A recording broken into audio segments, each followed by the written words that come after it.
afternoon mga kabaka. Here with me today, I'm so honored to be joined by the Vice Mayor of Piding, Ilocos Norte, Sir Edwin Salazar. Good afternoon. Hi, Sir Edwin. Yeah, good afternoon. Thank you po for... Nice to see you. Yes, nice to see you. I always see you in Facebook. I also see your Facebook posts about Krishna's livestock farm. Oh, yeah. So Sir Edwin, since I've already mentioned your livestock farm, yes. Can you tell us a little bit something about the farm? Like, how did your cattle journey begin po? Actually, this fish and cattle farm started when the pandemic came. That was, I think, March 2020. Yes. When all of us experienced that COVID, and I have nothing to do. My work in the construction stopped, and we had to cancel some construction projects because of the COVID. That's why I started constructing the houses in the reasons that plenty of our employees and my workers have no work at that time. So doon po nagsimula ang Kisha Livestock Farm. And for a period, I think we started buying cattle. Started at May 2020, and from 10, 20, 40, then right now we have now 400 heifers. 400 Yeah. And total population niyo po? And the span of more than 2.5 years, meron na po kami 600 po. Including those weanlings, those yung mga anak po ng mga baka natin. So total population po natin ngayon, 600? Nasa 600 na po, more or less po, nasa ganung bilang na po ngayon. So nangyari po, parang naging passion ko na rin po ito. Yung the reason that pagod ako sa trabaho, every time na nagka-travel ako sa Manila or in other provinces because of our construction projects, I see to it that every time nandito ako sa bahay namin, I have to stay in our farm in the morning. I have including also with my family in weekends. So parang nakasanayan ko na, hinahanap ko yung passion ko na mag-alaga ng baka and even these sheep and goats, those boer goats. So yun na po, medyo lumaki na po itong Kisha namin, and hopefully in the future isa po kami sa mga makapag-distribute kami ng maganda good what you call that, quality, and patulungan natin ito ating mga farmers. Yes. In terms of, siyempre, kailangan makapag-produce tayo ng maraming pagkain, na yun ang mga piniproduce naman yung aming mga nagtatanim sa aming mga pagkain, like itong mais, itong mga neighbors na pagkain po namin. So it's nice to see, Vice Mayor, na it started when the whole world stopped. Yeah. Your cattle operations started when the whole world stopped. Na lahat, madami po sa atin na nawala ng trabaho. Yes. And now, in just a span of 2.5 years, not only your total herd population grew, but you were also able to give jobs not only sa employees, but for other people na part of Piding, kasi yung mga farmers na, yung sa napiers, corn. Pagtatanim, pag-aalaga. Kasi if you have that volume of herds, marami ka ng taong kailangan dyan eh. And especially, you have to plant, kaya marami talaga. Ang focus ko dyan is in a span of, I think, most probably in another 2 or 3 years, try to make it about 1,000 herds po ako. 1,000 in population. So Vice Mayor, in this span of 2.5 years, of course, but it's not just all ups, di ba? May mga pinagdaanan rin sa operations natin. So what are some of the things that you've gone through during the 2.5 years sa pagmamanage po ng cattle farm natin? Yes, well, actually, nung medyo parami na sila, last year, between the middle of November, December, January, medyo naubusan po kami ng pagkain. Because that time kasi, when the rain season comes this July, August, September, and October, nasira yung aming mga patanim. That was because of too much rain. Because of too much rain. So,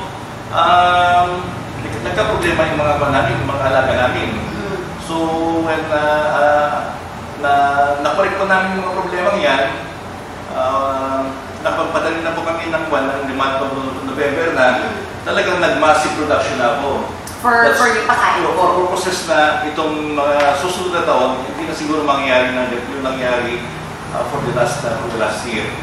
So, as you can see in my farm, medyo naka-impact na po ng mga maraming silage po ngayon. May mga bunkers na po ngayon na I think more or less meron ako mga 1 million kilos. Let's say I think that is 100 tons or 100,000 tons. 100,000, if you compute that. So, most probably, hindi na kami experience for this coming years na magkakaroon kami ng shortage sa pagkain sa aming mga alaga. Especially na medyo maabot na rin ng mga 75 hectares yung mga patanim ko ng mais at in these late years para masustain yung pagkain ng mga alaga namin. So Vice Mayor, you mentioned po kanina that in the next 2 or 3 years, you want to grow your herd. Yeah. That is my aim. That is my obsession. Obsession po. Current obsession. And also, I've been talking to Alfonso that after this first insemination, we will do it again in 40 days for the second insemination again. Yung resynchro po natin. Yeah, I would like, the reason that those cows should be synchronized para pag nanganak po sila, sabay-sabayan, maramihan, so hindi nahihirapan natin mga sabay-sabay lumaki, mas madali silang Yes, Vice Mayor. What made you decide po to go through, to push through with this breeding method? Ano ba yung breeding method natin in the past? In the past is we are using that yung conventional, what you call that? Conventional AI. Yung heat detection po. No, we do not that. And yung meron tayong mga male cows na ginagamit, yung mga... Traditional po. Traditional, yeah. So parang you join the bull with the herd. With the herd, yeah. You just wait for it until they get pregnant. Yeah, matagal. And it's parang hiwalay. As you can see the farm, may mali, merong yun. Yes. So, when I talked to Alfonso, I guess I think this is not the proper time that we do the fixed time insemination. So that sabay-sabay ng category. Yung mga alaga natin. Then, pagdating naman ng pwede mo ng dispose, sabay-sabay mo na rin benta yung mga pwede benta na. Yes, because actually, Vice Mayor, yung sa fixed AI po kasi, you get to set kung kailan yung breeding, calving, and mating seasons yun. Especially, you had a problem with nutrition po before, so at least ngayon, mas mamamanage and mapaplano po natin in advance. And hindi na mangyayari yung mabuhusan ng pagkain. That's one of the benefits of Vice Mayor, kasi we've also noticed that you want to improve your genetics. Yeah. So how do you see po your herd in the future in terms of yung sa genetic improvement natin? Well, so far ngayon, I started also importing these herds, these heifers from the US. Nakabili na naman from J.B. Hodgins, Heritage. In fact, again, I'll be planning for the next few months to ship again at least 2 crates, at least 16 from Heritage Farm. Yes. And also, last year, nakabili na ako ng 24 na pure red Brahman from Australia. So yun mga ginagamit natin. And I'll be using also, I've been buying those 100% Brahman cows from Dr. Edwin Sanchez of ANSA, and also from Ronnie Lagaya.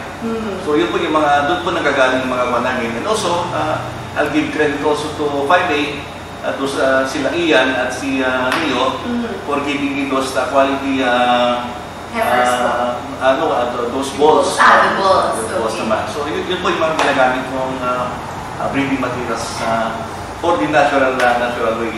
Natural way po. Yeah. So, Vice Mayor, para lang po maintindihan ng mga kabaka natin, why do you think genetic improvement po is one of the keys to improve yung cattle industry natin dito sa Philippines? Well, as you can see, itong mga farmers natin, they're still in the stage na parang mga native po yung mga nila, yung mga baka nila, nilalagaan. I think it is about time na dapat may introduce sa kanila yung mga magagandang lahi ng baka na rin para yung genetic, yung lalaki na yun, instead na ang kilo ng baka nila is 200 to 50, dapat yung ma-improve na mapalaki, maparami, para mas marami yung yung profit curve, yung kita rin po nila. Ganun. So, yun ang number one siguro.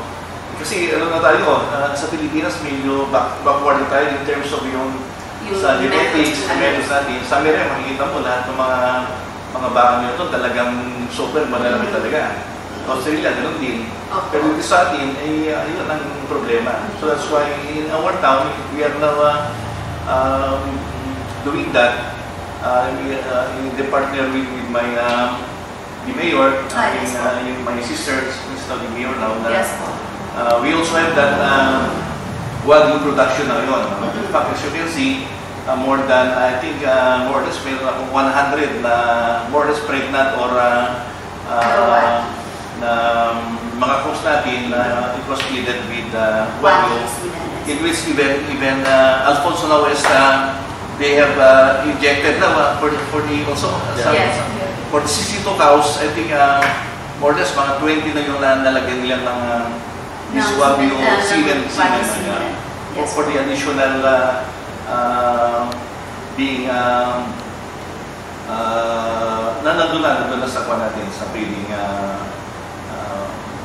schedule natin. So, Vice Mayor, what do you think po is the role of the government? Because of course, our backyard raisers and even our technicians, they would need support. So what do you think the role of the government is to improve the cattle industry? Well, at least sa PIDIG or as we can see now, the President Bongbong Marcos is now yung talagang programa yan, nakikita na po namin ngayon, is about agriculture na is dapat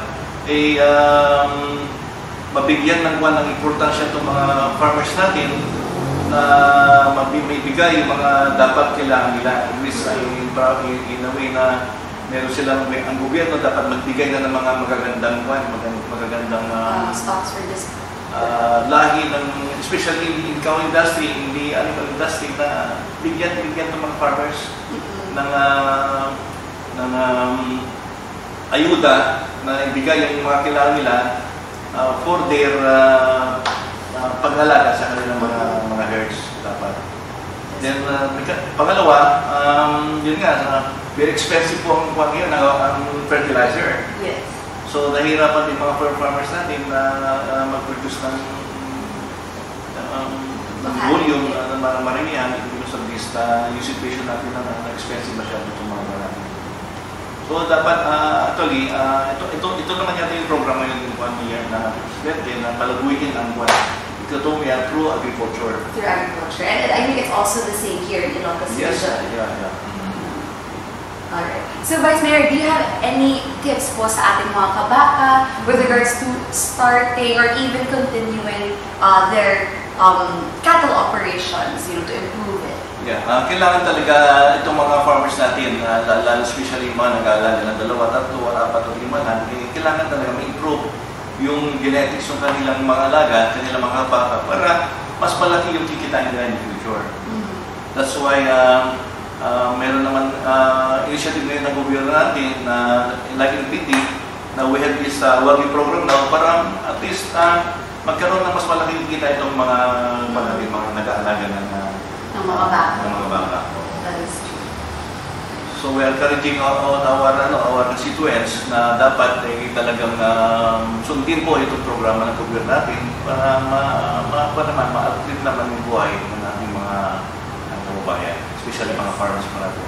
Yes. that's true. And yun nga po, we're always here po, here to support even the projects of the government, and hopefully we could contribute to further yung cattle industry natin dito sa Philippines, at least starting with genetic improvement. Yes, that's it. With the help of yes, Mr. Alfonso Serrano of Binova, hopefully in the next few years magiging highly genetic na po yung ating mga herds in terms of artificial insemination. Yeah, so should say hi to Alfonso. Hello guys. Yeah, they're our production team. Ayan, so thank you po very much, Vice Mayor Edwin Salazar. Thank you. Same po, especially Alfonso, for having your time in coming here in our park to improve the genetics yes, and Krish's Livestock Farm, it was a great visit po. The Krisha is the name of my daughter. Oh, it's my nickname. It's my nickname too. So thank you po. Thank you. Thank you po, and mga kabaka, don't forget to watch our other YouTube vlog sa farm po yan ni Vice Mayor Edwin Salazar. So don't forget to like and subscribe on our YouTube channel at Binova Livestock, and we are also on Facebook. And I think meron po kayong Facebook yung Krish's Livestock Farm. So you can also check out Krish's Livestock Farm on Facebook. Baka next time si Vice Mayor mag-YouTube vlogger na rin. Hindi naman.